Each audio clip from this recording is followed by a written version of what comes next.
Hi everyone, it's Nicole Wilkins with Fitness RX for Women, and this is my next question and answer segment where I took your questions from Facebook and I'm going to answer them for you today. The first question I have is, what is your take on working muscle groups 1 time a week or 2 times per week? Is 2 times overtraining? No, not at all. It just depends on when you put it in your week of working out. So make sure that if you're going to train shoulders, for example, 2 times a week, that you give yourself at least 48 hours between workouts. So shoulders Monday and then shoulders again Thursday or Friday, for example. That way you have enough recovery between the workouts so that it doesn't affect your second one, and then you won't be overtraining. The next question I have is, hi Nicole, because of my busy life being a mom of 2, when I train, I work out 2 body parts per training day. Can you suggest which body parts work better together? I find if you say chest and triceps, it can fatigue you very quickly. Well, if you're going to do chest and triceps, the triceps most are going to be more fatigued than if you were to do them on a separate day, just because when you're doing chest exercises, you're utilizing your triceps. So what you might want to try is what most people would call a push-pull day.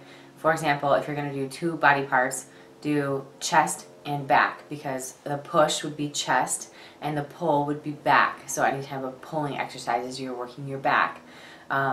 Biceps, triceps, quadriceps, hamstrings, and then maybe shoulders and abs. So that would be your 4-day split. And that way you're working, 2 muscle groups each day. So give that one a try. The next one I have is cut then bulk or bulk then cut.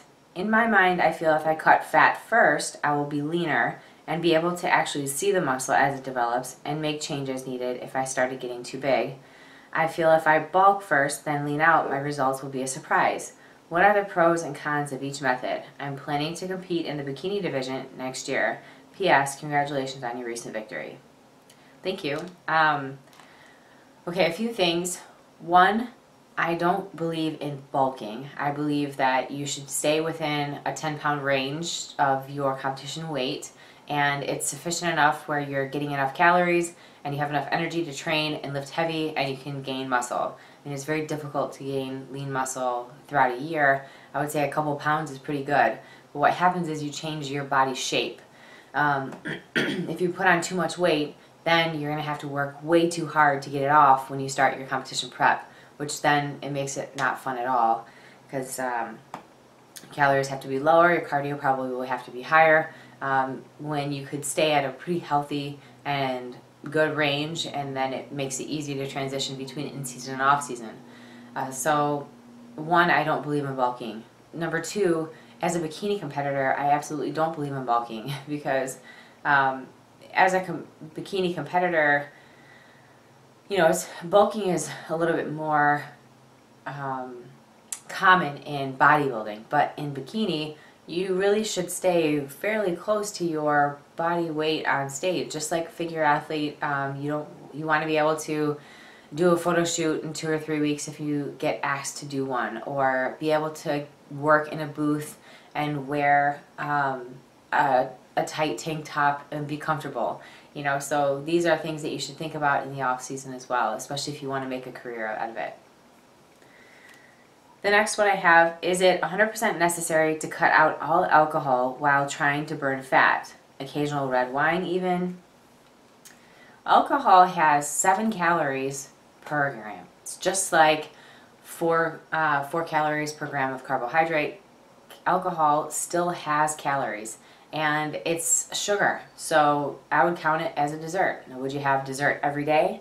If you had dessert every day, would it affect your goals? Those are the kind of things that you want to ask yourself. Are there healthy benefits to having a glass of red wine? Sure. I mean, it's great in antioxidants. There are studies that say it can reduce your risk of cancer. And, but you could also say the same thing about ice cream. There's healthier versions of ice cream. But if you have that every day, it probably will prevent you from burning and getting to your goal. But every once in a while, of course, have a good time. Enjoy your life. And the last question I have is, About how long would it take, or should someone expect, to see results after they've started and adopted a consistent fitness routine? Lifting weights 3 times per week and high intensity cardio 2 times per week. And a clean eating or healthy eating habit. Some say 12 weeks. What's your opinion? My opinion on this is it depends on where you're starting from, and it depends on how much experience you've had previously in the gym. Like if you were not working out at all and you were eating pizza and fast food and 2 meals a day, if you were to switch and eliminate all that food and start eating real whole healthy foods and incorporated exercise, you could see changes and feel changes within a week or two. If you're already physically active and you're only working out twice per week and doing cardio once or twice but not doing high intensity intervals, it may take you a bit longer for you to see those changes. But I mean, that's a very minimum amount of training. That's only 3 times a week where you're actually working out. And then I don't know what your idea of clean eating is, because you could eat clean, but you could also eat too much clean food, which could prevent you from seeing changes. So, I mean, you could have a sweet potato, a 4-ounce sweet potato, which is great, but you could also have a 12-ounce sweet potato, which would obviously prevent you from losing weight because you're still eating higher calories even though the food is healthy. So there's a lot of factors in that question. It's hard for me to tell because I don't know what the person looked like in the beginning. But yeah, I mean, if you are adopting healthy changes, it's not about how long it takes, it's about how long you can stick with it. So that's all I have for you guys this week. Until next week, keep asking your questions on the Fitness RX for Women Facebook page, and I'll be back every Friday to answer them for you. Until then, keep living the fit life.